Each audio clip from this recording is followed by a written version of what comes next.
Oh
Mon-Fri Bhaktivedanta Swami Prabhupada ki Jai.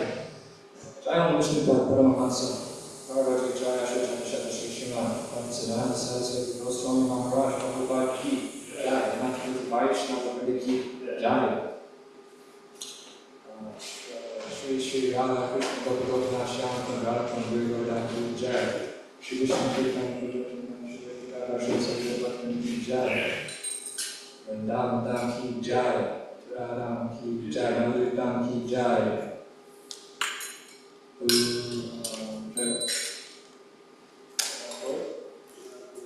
Jagat Govardhan ki Jai. Bhaktidevi ki Jai. Vasudev ki Jai. Yamunamai ki Jai. Anumai ki Jai. Swami Matavali ki Jai. All glories to the smooth glories. All glories to the smooth glories. All glories to the smooth glories. All glories to Shri Guru and Brahma.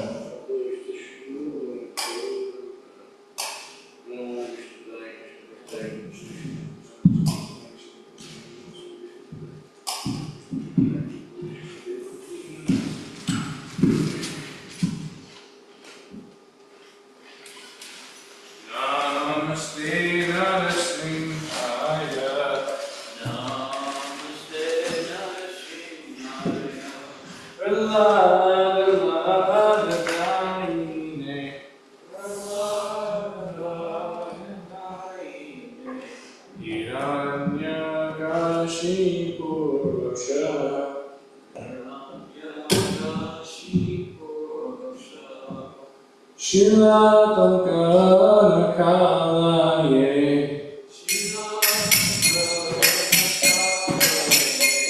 Shito Shinha Parato Shinho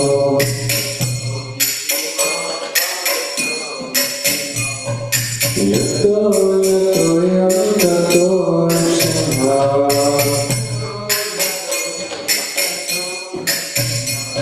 Bhagir Shinho Hridaye Shinho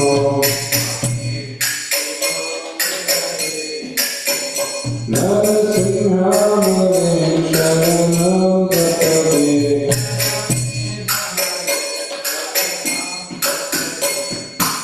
Bhagavatam Navaye Namaha Aruta Shinda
Oh, fucking cold.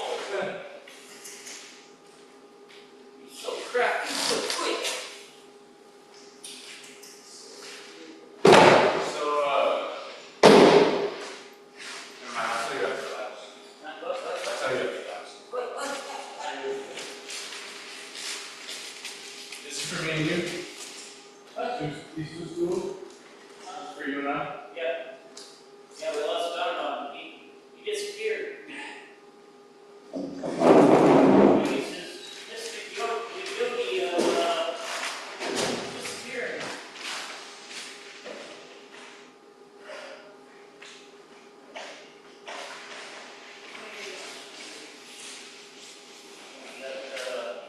get that.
Should bring the fan here.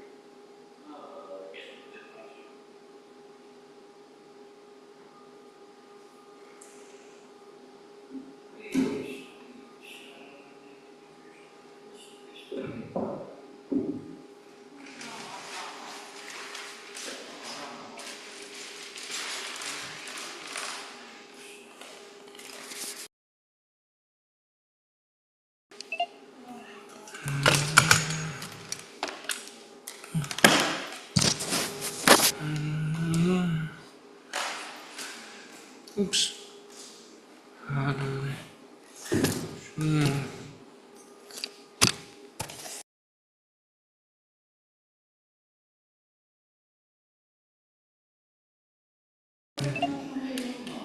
Krishna.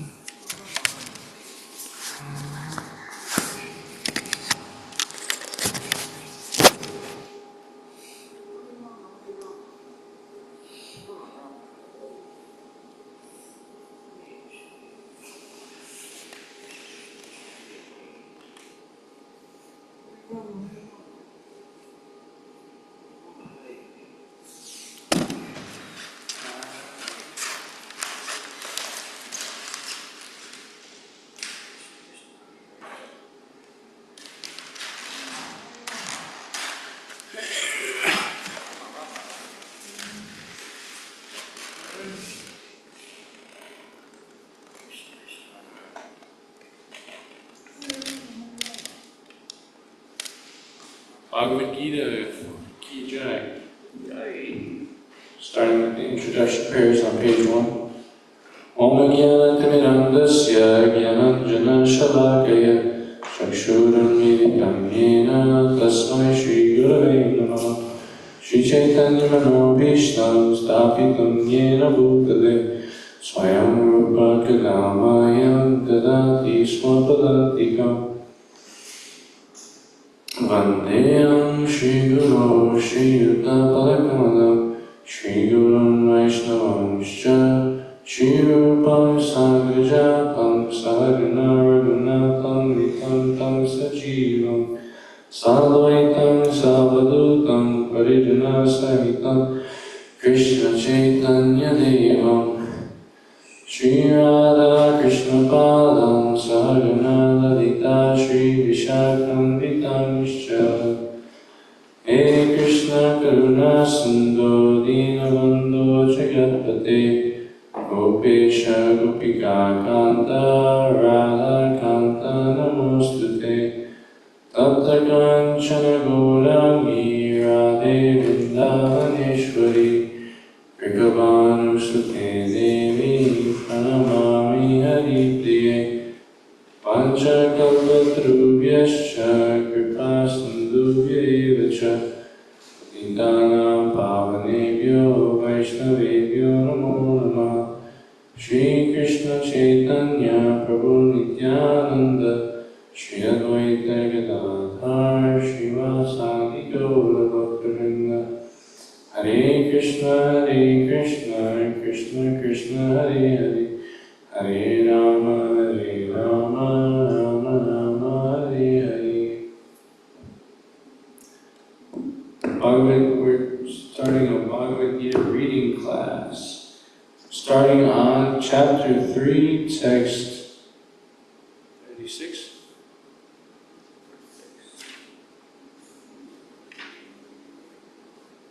Okay, check. Oh no, text 37, yeah. Which one is it? Yeah. Okay, here we go. Shri Bhagavan Uvacha Kamesha Krut. I think you did this too. I have it. No, you're right. Kamesha Krodesha Rajoguna Samudbhava Mahashano Mahapapma Vidhinam Iha Vaidinam.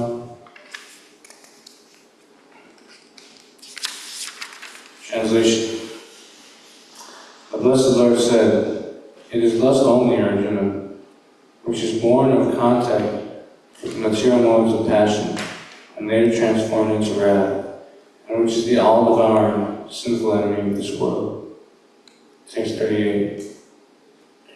Tuminna vriyate vahnir yato darsho malena cha yato vena vrito verbhas tata tene damavritam. Translation.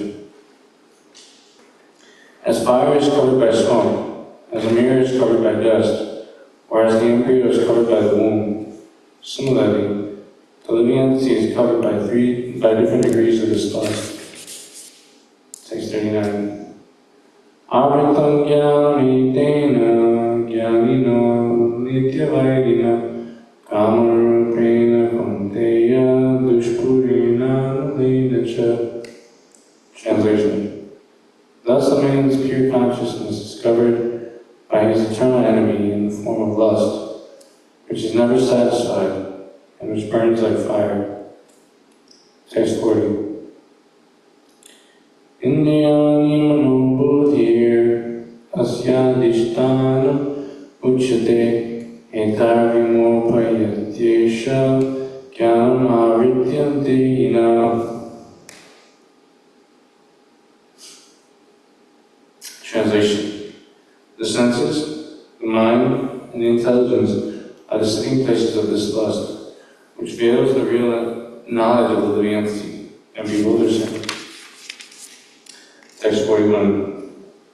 Tasmat tvam indriyan yado niyamya paratarshava pavmanam prajahiyena jnana vijnanam Ashana.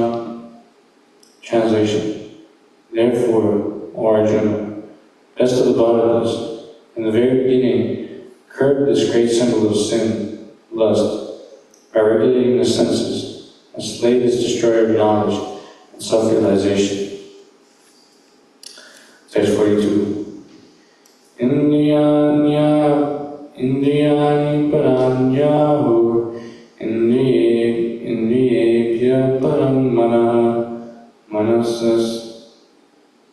manasastu parabudhi yo budhe paratastu saha. Translation. The working senses are superior to dull matter. Mind is higher than the senses. Intelligence is still higher than the mind, and he, the soul, is even higher than the intelligence.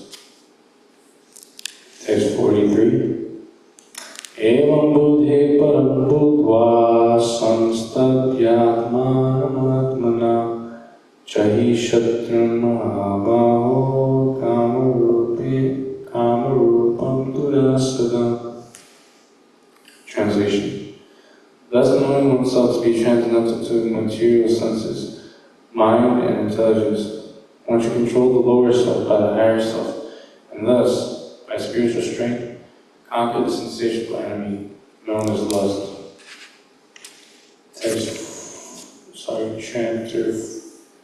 Chapter 4, Transcendental Knowledge. 4 more texts. Okay. So the text, go up to text 4.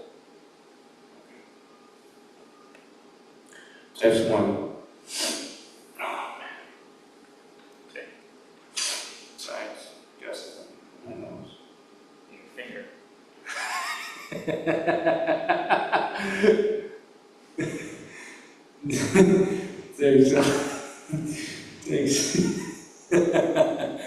Text 1. Shri Bhagavan Vacha Imam Vivasate Yogam Proktavanam Avyayam Yusman Manave Praha Manurichwakave Bravid. Translation. The Blessed Lord said, I instructed this imperishable science of yoga to the sun god, Vivaswan, and Vivaswan instructed it to Manu, the father of mankind, and Manu in turn instructed it to Ishwaku. Text 2. Evam parampara praptam imam rajarshayo vidu sakale neha mahata yogo nashta.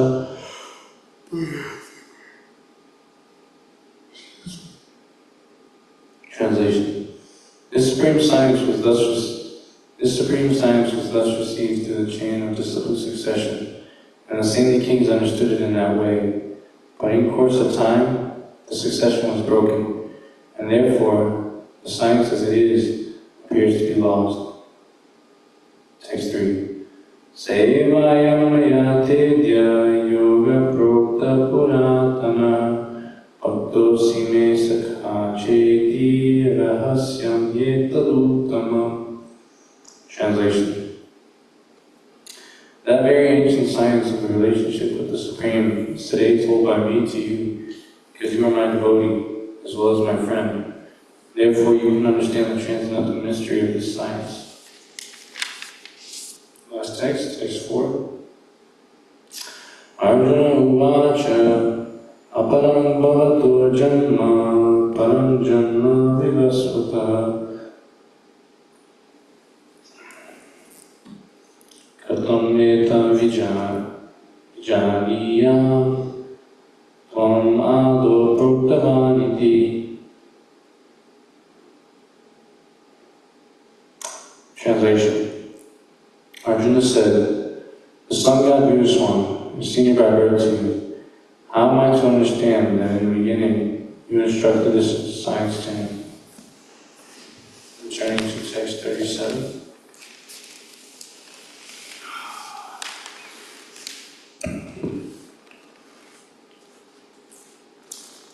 Okay. Text 37, translation. The Blessed Lord said, it is lust only, Arjuna, which is born of contact with material modes of passion, and later transformed into wrath, and which is the all-devouring, sinful enemy of this world. Shri Shri Gauri Tai Ki Jai. Purport. When the living entity comes in contact with the material creation, his eternal love for Krishna is transformed into lust, in association with the mode of passion. Or, in other words, the sense of love of God becomes transformed into lust, as milk in contact with sour tamarind is transformed into yogurt. Then again, when lust is unsatisfied, it turns into wrath. Wrath is transformed into illusion, and illusion continues in material existence. Therefore, lust is the greatest enemy of the living entity, and it is lust only which induces the pure living entity to remain entangled in the material world. Wrath is the manifestation of the mode of ignorance. These modes exhibit themselves as wrath and other corollaries. If, therefore, the modes of passion, instead of being degraded into the modes of ignorance, are elevated to the modes of goodness by the prescribed method of living and acting, then one can be saved from the degradation of wrath by spiritual attachment. The Supreme Personality of Godhead expanded himself into many for his ever-increasing spiritual bliss. And the living entities are parts and parcels of this spiritual bliss. They also have partial independence, but by misuse of their independence, when the service attitude is transformed into the propensity for sense enjoyment, they come under the sway of lust. This material creation is created by the Lord to give a facility to the conditioned souls to fulfill these lustful propensities. And when they are completely baffled by prolonged lustful activities, the living entities begin to inquire about the real position. This inquiry is the beginning of the Vedanta Sutras, wherein it is said, Atato Brahma Jigyasa.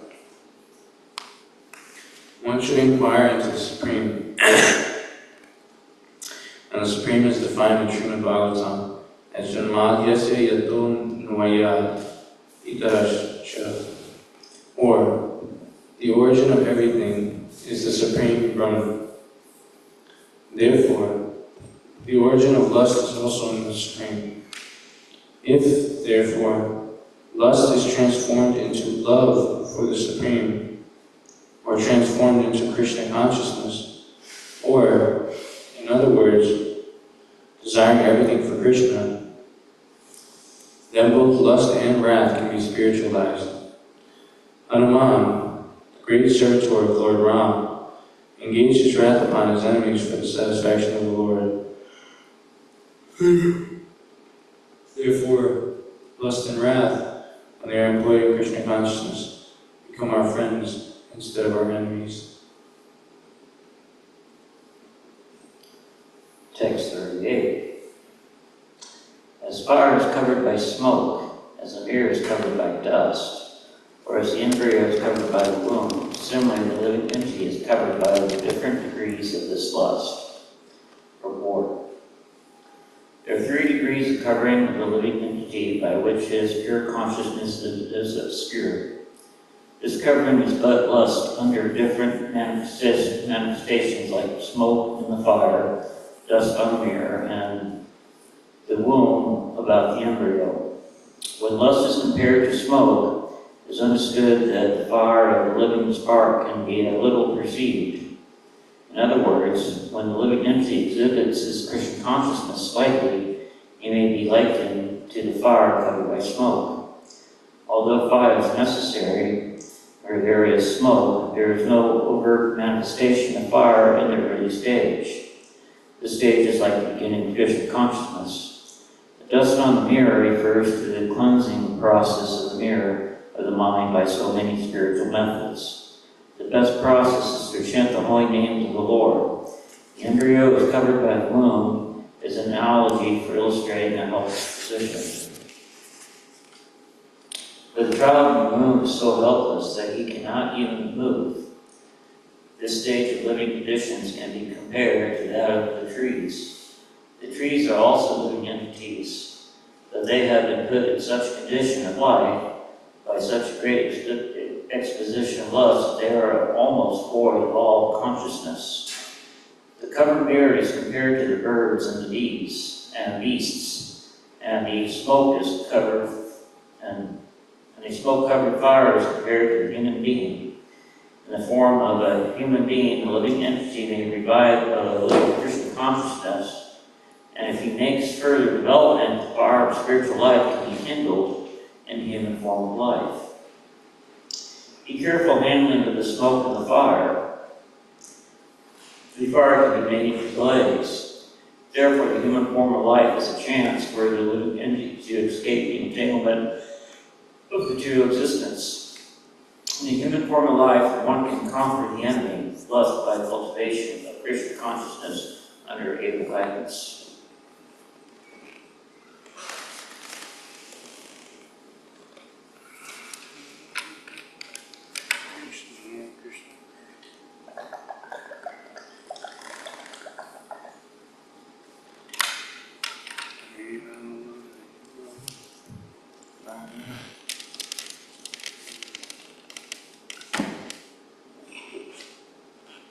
Text 99. Thus, a man's pure consciousness is covered by his eternal enemy in the form of lust, which is never satisfied and which burns like fire. For it is said in the Mon-Fri that lust cannot be satisfied by any amount of sense enjoyment, just as fire is never extinguished by a constant supply of fuel. In the material world, the center of all activities is sex, and thus this material world is called Maitunya Agata, or the shackles of sex life. In the ordinary prison house, criminals are kept within bars. Similarly, the criminals who are disobedient to the laws of the Lord are shackled by sex life. Advancement of material civilization on the basis of sense gratification means increasing the duration of the material existence of a living entity. Therefore, this lust is a symbol of ignorance by which the living entity is kept within the material world. In the material world, while one enjoys sense gratification, it may be that there is some feeling of happiness, but actually that so-called feeling of happiness is the ultimate enemy of the sense enjoyment. Text 40. The senses, the mind, and the intelligence are the sitting places of this lust, which veils the real knowledge of the living entity and bewilders him.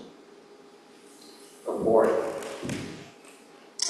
The enemy has captured different strategic positions in the body of the conditioned soul, and therefore Lord Krishna is giving hints of those places so that one who wants to conquer the enemy may know where he can be found. Mind is the center of all the activities of the senses, and thus the mind is the reservoir of all ideas of sense gratification, and as a result, the mind and the senses become the repositories of lust. Next, the intelligence department becomes the capital of such lustful propensities. Intelligence is the immediate next-door neighbor of the spirit soul. Lusty intelligence influences the spirit soul to acquire the false ego and identify the self with matter, and thus with the mind and senses. The spirit soul becomes addicted to enjoying the material senses and mistakes this as true happiness. This false identification of the spirit soul is very nicely explained in Srimad Bhagavatam. Yasya yatna buddhi kanapi hridayatuke swari kalatradaisu vamam ayate yatrata buddhi salvatina karachit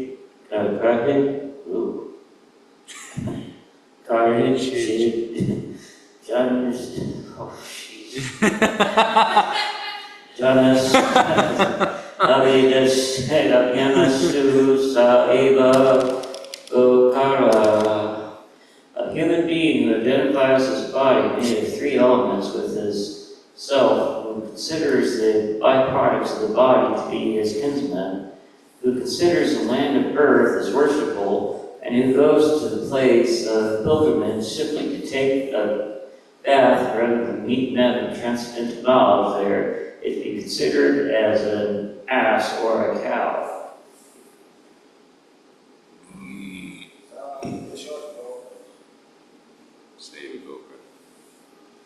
Text 41. Therefore, O Arjuna, best of the bhagavas, in the very beginning, current this great symbol of sin, lust, by regulating the senses, and slay this destroyer of knowledge and self-realization. Purport. The Lord advised Arjuna to regulate the senses from the very beginning, so that he could curb the greatest sinful enemy, lust, which destroys the urge for self-realization, and specifically, knowledge of the self. Jnana refers to knowledge of self as distinguished from non-self, or, in other words, knowledge that the spirit soul is not the body. Vijnana refers to specific knowledge of the spirit soul and knowledge of one's constitutional position and his relationship to the Supreme Soul. It is explained thus in the Srimad Bhagavatam. Jnanam paramam guhyam me yad vijnana samamritam sarahasyam tad angam cha grihana galitam maya. The knowledge of the Self and the Supreme Self is very confidential and mysterious, being veiled by Maya. But such knowledge and specific realization can be understood if it is explained by the Lord Himself. Bhagavad Gita gives us that knowledge, specifically knowledge of the Self. The living entities are parts and parcels of the Lord, and therefore they are simply meant to serve the Lord. This consciousness is called Krishna consciousness. So, from the very beginning of life, one has to learn this Krishna consciousness, and thereby one may become fully Krishna conscious and act accordingly. Lust is only the perverted reflection of the love of God, which is natural for every living entity. But if one is educated in Krishna consciousness from the very beginning, that natural love of God cannot deteriorate into lust. When love of God deteriorates into lust, it is very difficult to return to the normal condition. Nonetheless, Krishna consciousness is so powerful that even a lay beginner can become a lover of God by following the regulative principles of devotional service. So, from any stage of life, or from the time of understanding its urgency, one can begin regulating the senses in Krishna consciousness. Devotional service to the Lord, and turn the lust into love of God, the highest perfectional stage of human life.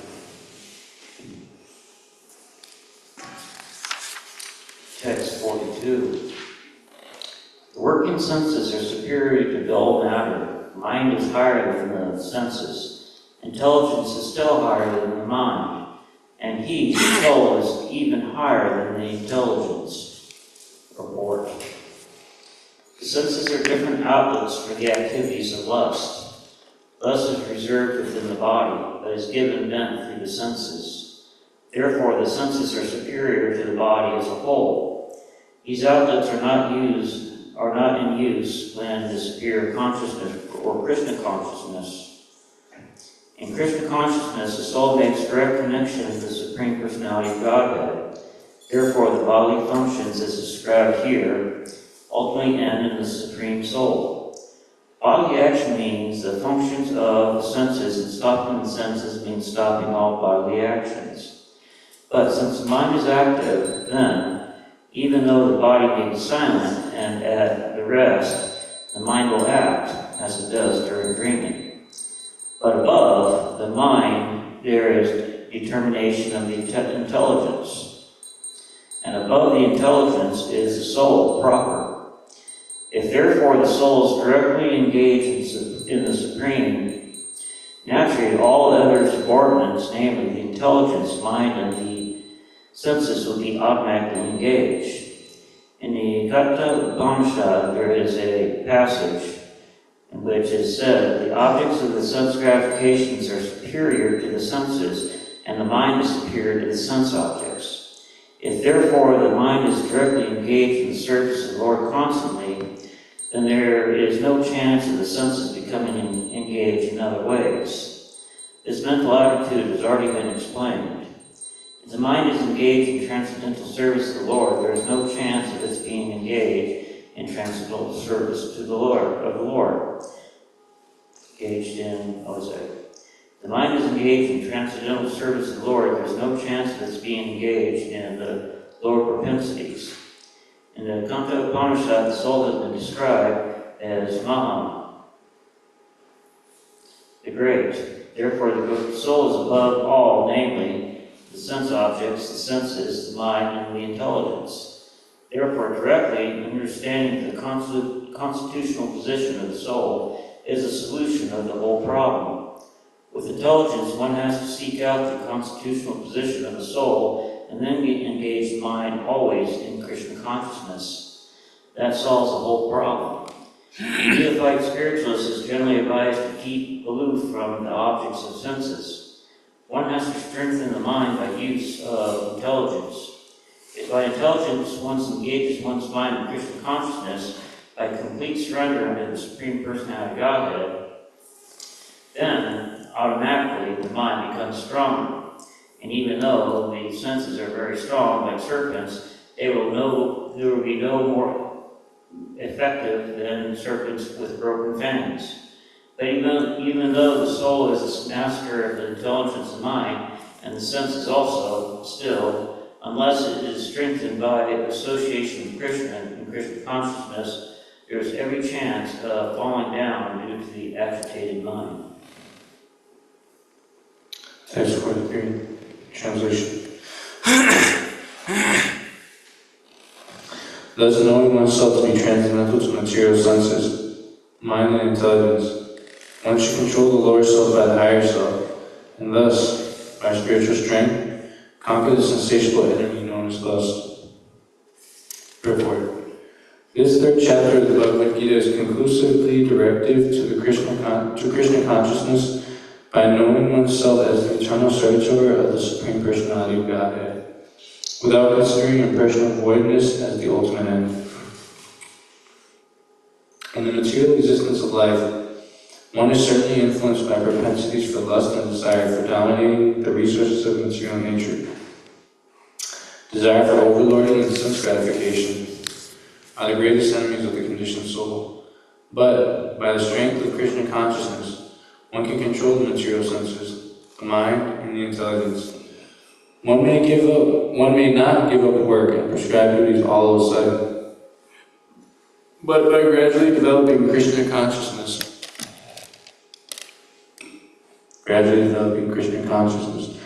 one can be situated in a transcendental position without being influenced by the material senses and the mind, by steady intelligence, directed towards one's pure identity. This is the sum total of this chapter. In the immature stage of material existence, philosophical speculations and artificial attempts to control the senses by the so-called practice of yogic postures can never help a man towards spiritual life. He must be trained in Krishna consciousness by higher intelligence. Chapter 4, Text 1. The Blessed Lord said, I instructed this imperishable science of yoga to the sun god, Devashva, and Devashva instructed Manu, the father of mankind. Manu is in turn instructed to Ishvaku. Report.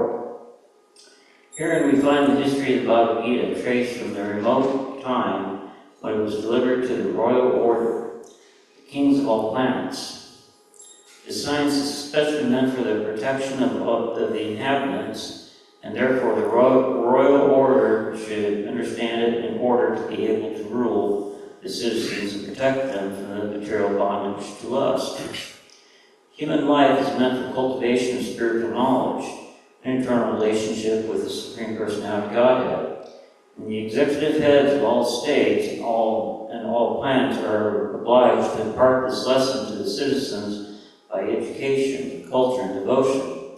In other words, the executive heads of all states are intended to spread the science of Krishna consciousness so that the people may take advantage of this great science and pursue a successful path, utilizing the opportunity of the human form of life. In this millennium, the sun god is known as Devashva, the king of the sun, which is the origin of all planets within the solar system. Brahma Samhita is stated, Yat Chakshrisa Savita Sakala Ganam Rajasmashta Sura Mutir Ashesha Teja Yasya Gyam Yasya Pramati Samritas Kala Chakra Govindam Adi Purusham Tam Aham Bhajami. Let me worship, Lord Brahma said, the Supreme Personality of Godhead, Govinda, Krishna, who is the original person and under whose order the sun, which is the king of all planets, is assuming immense power and heat. The sun represents the eye of the Lord and traverses its orbit in obedience to his order. The sun is the king of the planets, and the sun god, the president of the name Vishvashvan, rules the sun planet, which is controlling all other planets by supplying heat and light. He is rotating under the order of Krishna. And Lord Krishna has originally made Vishvashvan his first disciple to understand the science of Bhagavad Gita.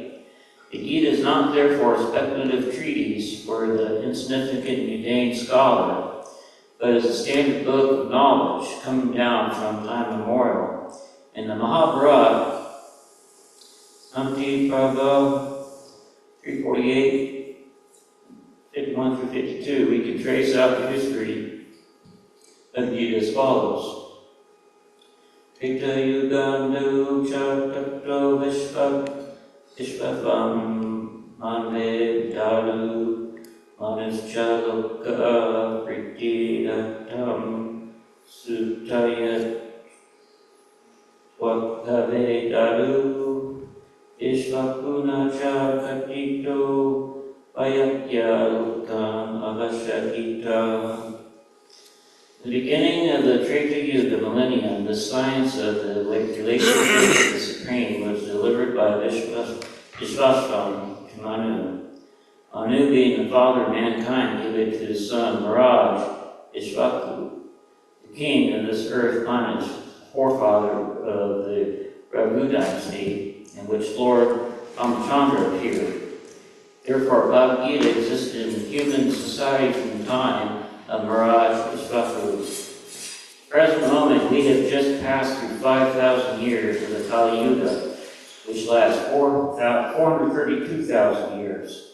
Before this, there was Dwapara of the Kali Yuga. There was Dwapara Yuga, 800,000 years, and before that was Treta Yuga, 1,200,000 years. Thus, some 5,000 years ago, Anu spoke the Bhagavad Gita to his disciple, the son of Miraj Ishvaku, the king of this planet Earth. The age of the current Manu is calculated to last some 305,300,000 years, of which 120,400,000 have passed, according to that birth before the birth of Manu. The Gita is spoken by the Lord to his disciple, the son of Vishvashvan.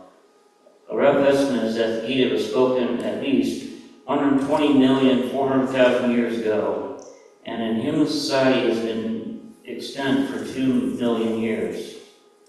It was respoken by the Lord again to Arjuna about 5,000 years ago. That is the rough estimate of the history of the Gita, according to the Gita itself and according to the version of the speaker. Lord Sri Krishna, it was spoken to the Sangha Vishvashvan because he was also Satriya and his father of all Satriyas who are descendants of the sun god, or the Surya Vamsha Satriya. Because Bhagavad Gita is good as the Vedas, being spoken by the Supreme Person of Godhead, this knowledge is aparajya, superhuman.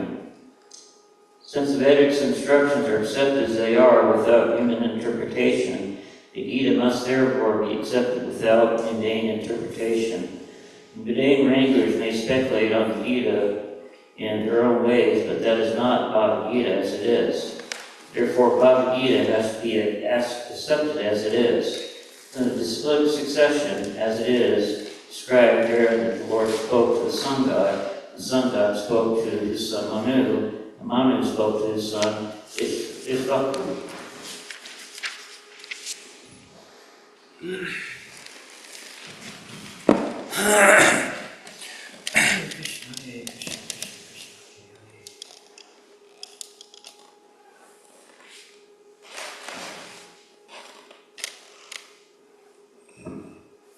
Text 2.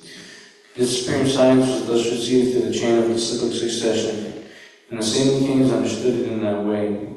But in course of time, succession was broken, and therefore the science as it is appears to be lost. Purport. It is clearly stated that the Gita was especially meant for the saintly kings, because they were to execute its purpose in ruling over the citizens. Certainly, Bhagavad Gita was never meant for the demonic persons, who would dissipate its value for no one's benefit, and would devise all types of interpretations according to personal whims. As soon as the original purpose was scattered by the motives of the unscrupulous commentators, there arose the need to re-establish the disciplic succession. 5,000 years ago, it was detected by the Lord himself that the disciplic succession was broken, and therefore he declared that the purpose of the Gita appeared to be lost. In the same way, at the present moment also, there are so many editions of Gita, especially in English, but almost all of them are not according to authorized disciplic succession. There are innumerable interpretations rendered by different mundane scholars, but almost all of them do not accept the Supreme Personality of Godhead, Krishna, although they make a good folk business on the words of Sri Krishna. This spirit is demonic, because demons do not believe in God, but simply enjoy the property of the Supreme. Since there is great need of an edition of the Gita in English, it is received by the Parampara succession system. As it is received by the Parampara disciplic succession system, an attempt is made herewith to fulfill this great want. Bhagavad Gita, accepted as it is a great boon to humanity. But if it is accepted as a treatise of philosophical speculations, it is simply a waste of time. That very ancient science of the relationship of the Supreme is today told by me to you, because you are my devotee as well as my friend. Therefore you can understand the transcendental mystery of this science. Purport. There are two classes of men, namely the devotee and the demon. The Lord selected Arjuna as a recipient of this great science owing to his becoming a devotee of the Lord. But for the demon, it is not possible to understand this great mysterious science. There are a number of editions of this great book of knowledge, and some of them have commentaries by the devotees, and some of them have commentaries by the demons. Commentaries by the devotees is real, whereas the demons is useless. Arjuna accepts Sri Krishna as the Supreme Personality of Godhead, and any commentary on the Gita following in the footsteps of Arjuna is real devotional service to the cause of this great science. The demoniac, however, concocts something about Krishna and mislead the public and general readers from the path of Krishna instructions. One should try to follow the disciplic succession from Arjuna and thus be benefited.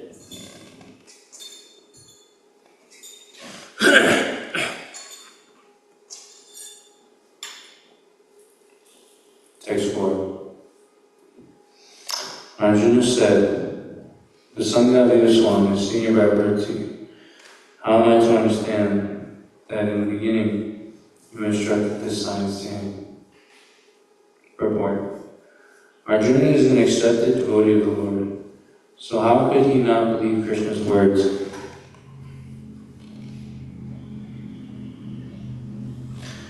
The fact is that Arjuna is not inquiring for himself, but for those who do not believe in the Supreme Personality of Godhead, or for the demons who do not like the idea that Krishna should be accepted as the Supreme Personality of Godhead. For them only, Arjuna inquires on this point, as if he were himself not aware of the Personality of Godhead.